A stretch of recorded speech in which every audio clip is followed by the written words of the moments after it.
السلام عليكم ورحمة الله وبركاته وأدين سلام إلى مانتينا ميل والبا جوجتان maanta waxaan ka rabaa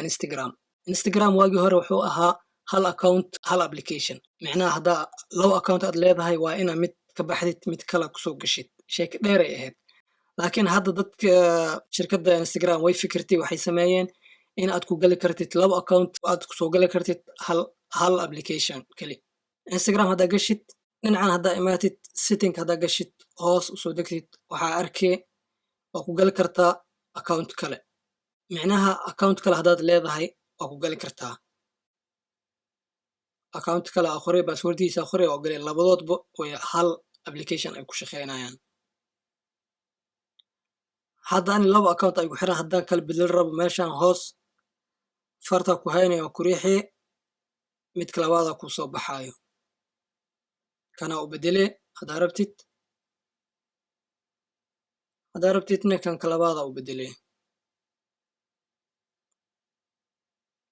taas aad in soo bandhigi waxaan rajeynayaa inaad ka faa'iideen. Assalaamu calaykum waraxmatullaahi wabarakaatuh.